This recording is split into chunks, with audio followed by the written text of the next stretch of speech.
Now, these operators are unlike any ones that have been released before because they really encourage player creativity, and you can play them how you really want to. Now, by this, what I mean is that with Amaru, you can attack however you want, and with Goyo, it doesn't matter if you prefer anchoring or roaming, because you can do both with them, even in the same round. So to talk about this, we have Alex.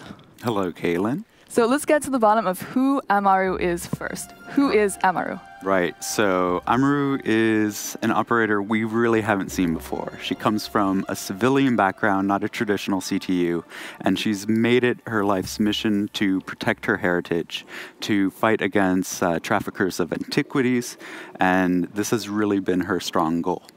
So someone who's very morally strong and fights for what she believes is right. Absolutely. And let's move on then to her gadget first. So do you want to introduce the gadgets for players? Yeah, of course. So the Gara hook. This is something that she actually made herself. And as you can see, she gets from point A to point B incredibly fast. Very fast. How fast? The travel time is about 7.5 meters per second.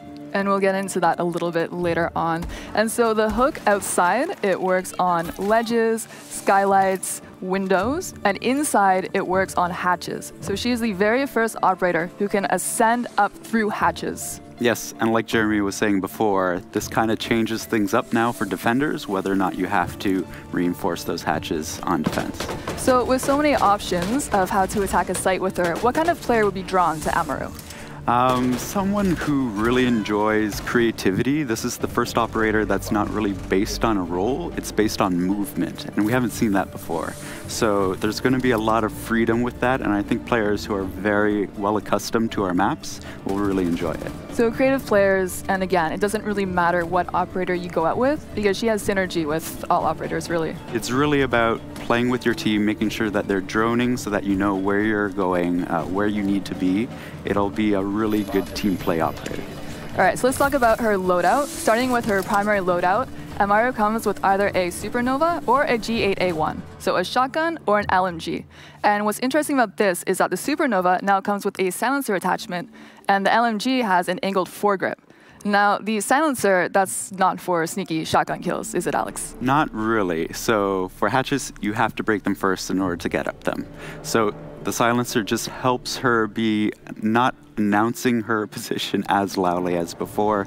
And then with the LMG, having that new angled foregrip means that she can ready the weapon a little bit quicker. Right, because she'll probably be popping up from a hatch, maybe literally on site. Yep. And you don't want to spend a year bringing that gun up to your face. Absolutely. All right, and so for her secondary loadout, she has the option of taking either a shotgun again, which is the IDA 12S, or an SMG, the SMG 11. And what's great here is that even if you take the LMG for your primary, you still have the option of taking a shotgun so that you can still open up hatches, because they have to be opened up in order to use the Gara hook on them. Right, that's our designers just making sure that you have some options to play with and that everything fits with her kit. So her secondary gadget options are either breaching charges or a Claymore.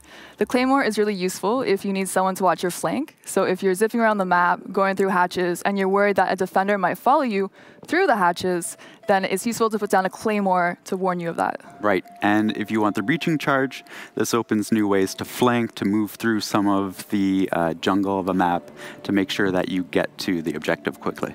So both of them are good picks overall. Yeah, absolutely. All right, so then let's talk about what I'm sure people are waiting for, and that is, how do you counter Amaru?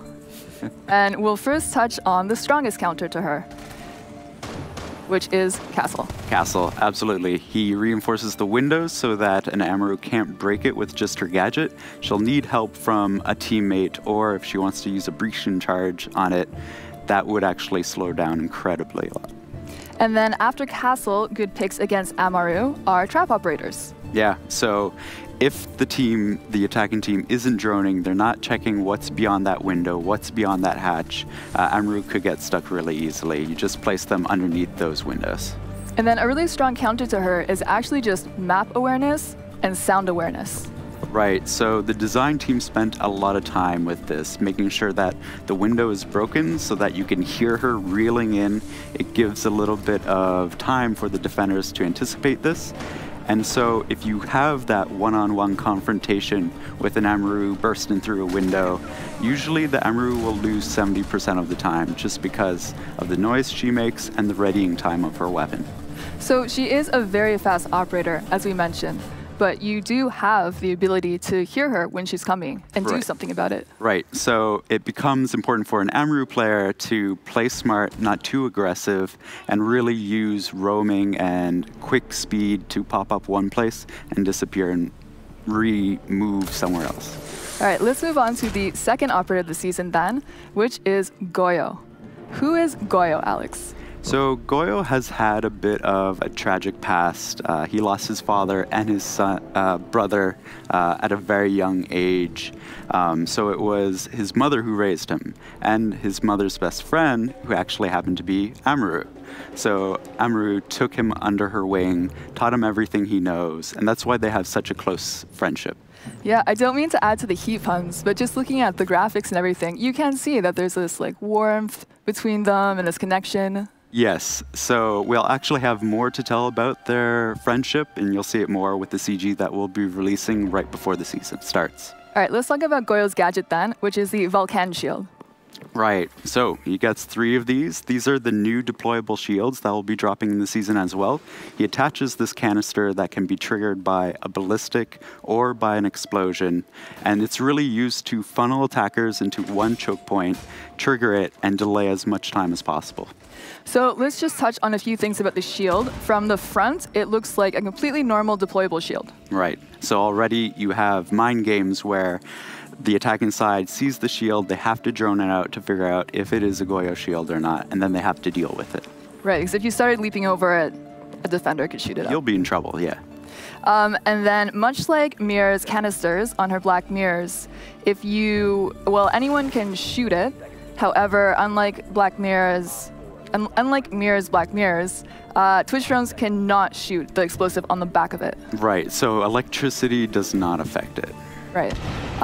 So don't think that you're going to be getting those early phase prep kills. Right, that's specifically why the designers made sure that doesn't happen. All right, so let's talk about his loadout.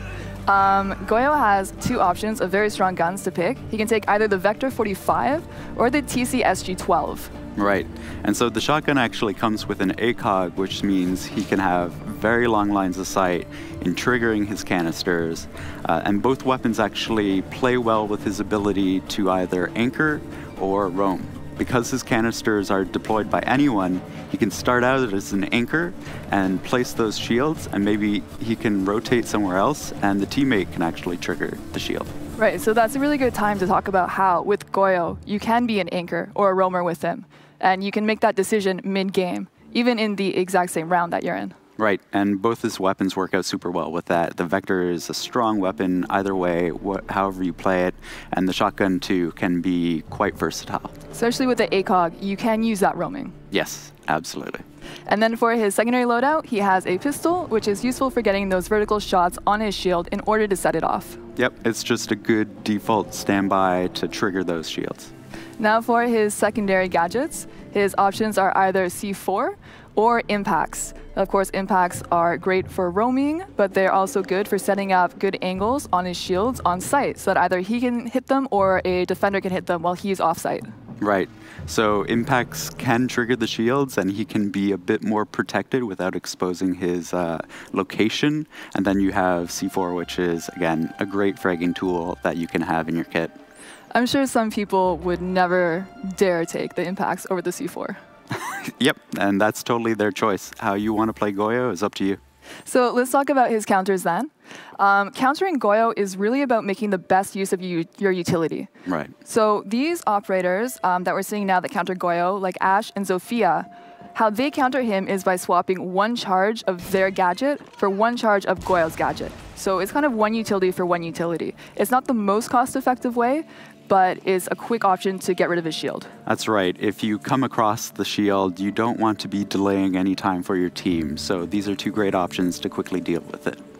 And then moving on to kind of a similar counter to Goyo, using consumables, so using frags to take out the shields, is another way you can get rid of them. Right, and it means that you don't have to rely on that Ashe or Zofia. You can have some versatility in dealing with these stalling tactics.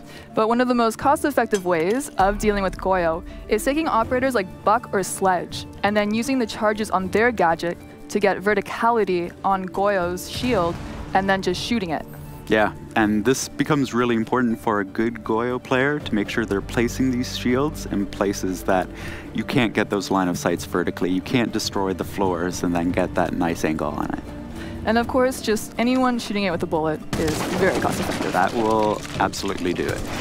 So that is the first look at both Amaru and Goyo. Both of these operators will also be available to play starting tomorrow, Monday, August 19th,